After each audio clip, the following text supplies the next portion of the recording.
అందరికీ నమస్కారం. నా పేరు Chukula Durgaprasad Shastri. Welcome to Chukula media, Bapatla జిల్లా బాపట్ల. మాజీ ముఖ్యమంత్రి వర్యులు వైఎస్ జగన్మోహన్ రెడ్డి గారు ఈ రోజున తిరుమల పర్యటన విషయం గురించి రద్దుపరుచుకుంటూ అనంతరము ఒక ప్రెస్ మీట్ ఏర్పాటు చేసి ఆ ప్రెస్ మీట్లో కొన్ని ప్రశ్నలు సంధించడం జరిగింది. ఆ విషయం అందరికీ తెలిసిన విషయమే. దానిలో భాగంగా నేను కొన్ని ప్రశ్నలు అడుగుతాను.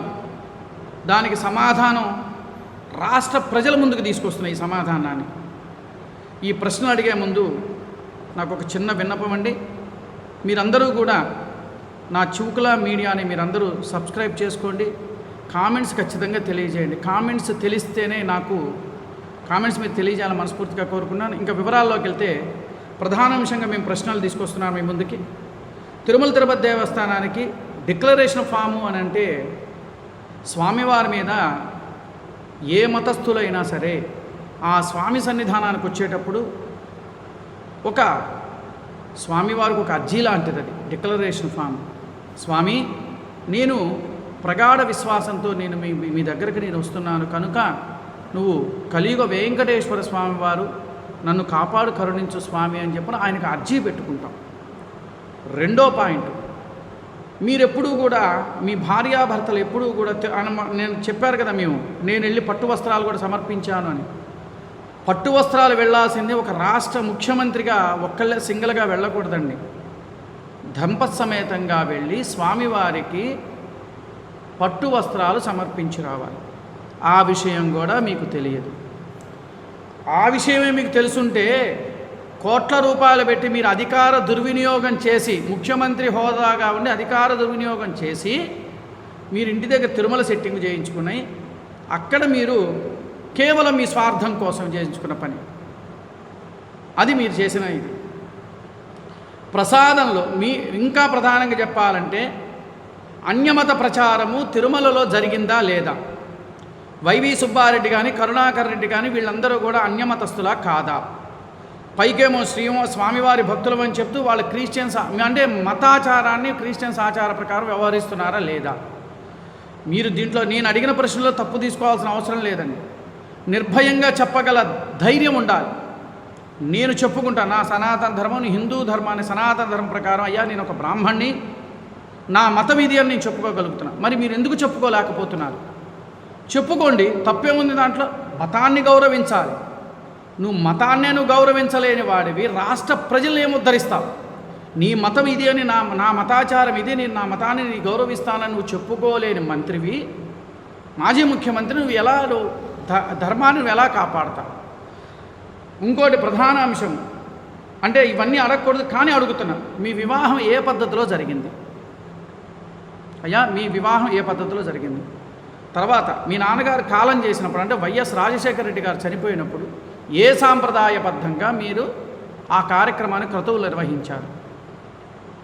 మీరు ప్రతి సంవత్సరం కూడా మీరు చర్చిలకు వెళ్తున్నారు, చక్కగా మీరు ఇంకోటి అన్నారు, నేను ఇది వెళ్తానని చెప్పాను. ఏ రాజకీయ నాయకుడైనా వెళ్తారండి. ప్రతి రాజకీయ నాయకుడు, చంద్రబాబు నాయుడు గారు కూడా వెళ్తారు, చర్చికి వెళ్తారు, మసీదుకి వెళ్తారు, హిందూ దేవాలయాలకు వెళ్తారు. అన్నిటికీ వెళ్ళినా నేను హిందువుని, నేను చౌదరిని, నేను నా క్యాస్ట్ ఇది అని మేము చెప్పుకోగలుగుతున్నాం. మరి నువ్వు ఎందుకు చెప్పుకోలేకపోతున్నావు? నా ధర్మాన్ని నేను ఇది ఆచరిస్తున్నాను అని చెప్పేసి మీరు ఎందుకు చెప్పుకోలేకపోతున్నారు? రాష్ట్ర ప్రజలారా, ఇవాళ ఊరికనే మసిపూసి మారేడు కాయటం చేసుకోవడం అంటే పర్యటనకు వెళ్తుంటే నన్ను అడ్డుపడ్డారు అని చెప్పి జనాల మీద నెప్పటానికి ఆయన కావాలని చేసి దాన్ని తప్పించడం కోసం ఈ ప్రెస్ మీట్లు ఏర్పాటు చేసి రాష్ట్ర ప్రజలని తప్పుదోవ పట్టించడం కోసం చేస్తున్న ప్రెస్ మీట్ పెట్టిందనమాట. దయచేసి నేను ఈ ప్రశ్నలు అడిగాను కదా, ఈ ప్రశ్నలకి నేను అవునా కాదా అనేది రాష్ట్ర ప్రజలు మీరు ఖచ్చితంగా కామెంట్స్ మాత్రం తెలియజేయవలసిందిగా నేను కోరుకుంటూ, ఈ రోజున వైఎస్ జగన్మోహన్ రెడ్డి గారు పాపం తిరుమల పర్యటన రద్దు చేస్తూ ఆయన ఒక ప్రెస్ మీట్ పెడుతూ ప్రెస్ మీట్లో కొన్ని ప్రశ్నలు సంధించాడు. ఆ ప్రశ్నలకి నేను ప్రధానంగా ఆంధ్రప్రదేశ్ రాష్ట్రంలో ఉన్న ప్రజలందరికీ కూడా నేను ఒక 5-6 ప్రశ్నలు మీ ముందుకు నేను తీసుకొస్తాను. ఆ ప్రశ్నలకి సమాధానం చెప్పగల సమర్థత ఉంటే ఆ ప్రశ్నలకు సమాధానం రాష్ట్ర ప్రజలకు చెప్పమనండి. ప్రధాన అంశము మీరు నియమించిన టీటీడీ బోర్డు తిరుమల తిరుపతి దేవస్థానానికి చైర్మన్గా పనిచేసిన వాళ్ళు పైకి హిందూ మతం అని చెబుతూ క్రిస్టియన్స్ పద్ధతి ప్రకారం ఆచరణ చేశారా లేదా? ఒకటి. రెండో ప్రశ్న, మీ భార్యాభర్తలు ఎప్పుడైనా సరే తిరుమల తిరుపతి దేవస్థానానికి స్వామివారికి సమర్పించే పట్టు వస్త్రాలు దంపసమేతంగా ఎందుకు వెళ్ళలేదు?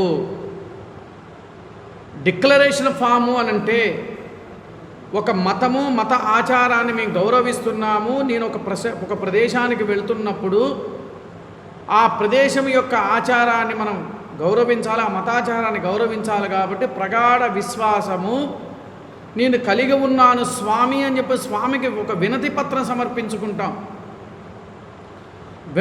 సమర్పించుకుంటాం. డిక్లరేషన్ ఫాము ఇప్పుడు మీరు పెట్టింది కాదు, గత ప్రభుత్వాలు ఎప్పటి నుంచో డిక్లరేషన్ ఫాము పెట్టింది దేనికి అనంటే, స్వామి నేను నీ దర్శనానికి వస్తున్నామయ్యా, నీ మీద ప్రగాఢమైన విశ్వాసము నమ్మకము నాకు ఉంది కాబట్టి నేను నీ దగ్గరికి వస్తున్నాను స్వామి, నాకు అనుమతించు స్వామి అని చెప్పేసేసి. తర్వాత ప్రశ్న, మీ హయాములో తిరుమల తిరుపతిలో మద్యము మాంసము అక్కడ అపచారం జరిగిందా లేదా? తర్వాత ప్రశ్న, మీ వివాహము, అయ్యా నేను మిమ్మల్ని అడగకూడదు కానీ మీ వివాహం ఏ సాంప్రదాయ పద్ధతిలో జరిగింది? తర్వాత ప్రశ్న, ఇంకొకటి ప్రశ్న అడుగుతున్నానండి.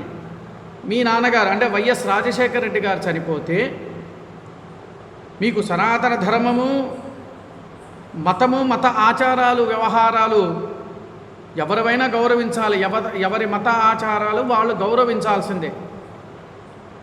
నేను చెప్పుకుంటా, నా మతం ఇది, నేను హిందువుణ్ణి, నేను బ్రాహ్మణ్ణి, నేను చెప్పుకుంటా. మీరు చెప్పుకోవడానికి ఎందుకు అంత భయపడుతున్నారు? ఏ రాజకీయ నాయకుడైనా సరే అందరూ వెళ్తారు, అందరూ రాజకీయ నాయకులు అనేది అన్ని గుళ్ళకి వెళ్తారు. ఇప్పుడు ఒక నాయకుడు ఉన్నాడు, గెలిచిన తర్వాత మసీదుకి వెళ్తారు, చర్చికి వెళ్తారు, దేవాలయాలకి వెళ్తారు, అన్ని చోట్లకి వెళ్తారు, గౌరవం భక్తితో వెళ్తారు. ఆయన నేను హిందువుని అనుకుంటాడు, నేను క్రిస్టియన్ని అనుకుంటాను, నేను ముస్లింని చెప్పుకుంటారు వాళ్ళు. మరి మీరు ఎందుకు చెప్పుకోలేకపోతున్నారు? మీకు ఎందుకు అంత భయము? ఒక పక్కేమో నేను 4 గోడల మధ్య బైబిల్ చదువుతున్నా అని చెప్పని చెప్పారు మీరే మీ ప్రెస్ మీట్లో. నేను సనాతన ధర్మాన్ని ఆచరిస్తున్నప్పుడు, ఆ గౌరవ సాంప్రదాయాలను ఆచరిస్తున్నప్పుడు ఆ యొక్క బంధాలను రాష్ట్ర ముఖ్యమంత్రిగా మాజీ ముఖ్యమంత్రిగా చేసిన మీరే విలువలను తీసేస్తే సామాన్యమైన వాళ్ళు స్వామివారి మీద నమ్మకం ఉన్నవాళ్ళు మరి ఏం చేయాలి? అప్పుడు మరి రాష్ట్ర ప్రజలారా మీరు ఆలోచించండి. వైఎస్ జగన్మోహన్ రెడ్డి గారు చేసేవన్నీ చెప్పేవన్నీ కూడా అబద్ధాల మాటలు. స్వామివారి మీద విశ్వాసం లేదు. నిజంగా విశ్వాసం ఉంటే, నిజంగా భక్తే ఉంటే ఆయన ఎందుకు తిరుమల తిరుపతి దేవస్థాన సెట్టింగ్ ఆయన ఇంటి ముందు వేయించుకున్నాడు కోట్ల రూపాయలు ఖర్చు పెట్టి? దానికి ప్రశ్నకు సమాధానం చెప్పమనండి. కోట్ల రూపాయలు వెచ్చించి తిరుమల తిరుపతి దేవస్థానం సెట్టింగ్ ఎందుకు వేయించుకున్నాడు? హిందూ దేవాలయాలు రథాలు తగలబడినప్పుడు స్పందించలేదు, అమ్మవారి విగ్రహాలు కనకదుర్గ అమ్మవారి గుడిలో వెండి విగ్రహాలు పోతే దానికి స్పందించలేదు, రథాలు తగలబడ్డ ఏ హిందూ దేవాలయాల మీద దాడులు జరుగుతున్నా కూడా స్పందించలేని ముఖ్యమంత్రి, మాజీ ముఖ్యమంత్రి ఈ రోజున ప్రెస్ మీట్కి వచ్చేసేసి నన్ను అడ్డుకోవడానికి వచ్చేస్తున్నారు, లా అండ్ ఆర్డర్ ప్రాబ్లం వస్తుంది. నిజంగా మీకు అంత విశ్వాసం ఉన్నప్పుడు రండి, మేము అడిగిన ప్రశ్నలకు ఇచ్చేయండి, గోవిందనామని చెప్పండి, స్వామివారి తలనీలాలు ఇవ్వండి. తలనీలాలు ఇవ్వడం వల్ల దానివల్ల పుణ్యమే కానీ పాపమైతే రాదుగా. భక్తితో ఇవ్వండి, ఎవ్వరూ మిమ్మల్ని అడ్డుకోవాల్సిన అవసరమే లేదు. మాకు హిందూ ధర్మాన్ని గౌరవించండి, సనాతన ధర్మాన్ని గౌరవించండి, స్వామివారి మీద ప్రగాఢమైన విశ్వాసంగా ఉండాలి.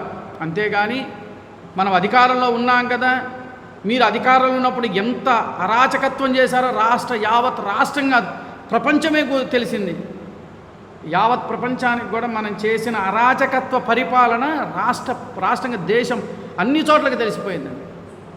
మీరు కూడా ప్రెస్ మీట్లకు వచ్చేసేసి మాట్లాడుతున్నాడు. కల్తీ ఆయిల్ గురించి మాట్లాడాడు. కల్తీ గురించి, అసలు పామాయిల్ గురించి అసలు ఏం మాట్లాడుతున్నారో ఆయనకే తెలియటం లేదండి. అంటే బహుశా 151 సీట్ల నుంచి 11 సీట్లకు పడిపోయేటప్పటికి ఏం మాట్లాడాలో తెలియక ఇక ప్రజల ముందుకు రాకపోతే ఇంకా నన్ను ఇది అనుకుంటారని చెప్పని ప్రెస్ మీట్లకు వచ్చేదో పెడుతున్నారని రాష్ట్ర ప్రజలారా ఈ ప్రశ్నలకు సమాధానాలు చెప్పమండి. ఏ నాయకుడని చెప్పమనండి. దానికి సిద్ధమేనా? దానికి వెళ్ళి వెంకటేశ్వర స్వామికి తలనీనాలు సమర్పించి గోవిందనామని చెప్పమనండి. మేము ఒప్పుకున్న హ్యాట్స్ ఆఫ్ చేస్తాం మేము కూడా. నమస్కారం.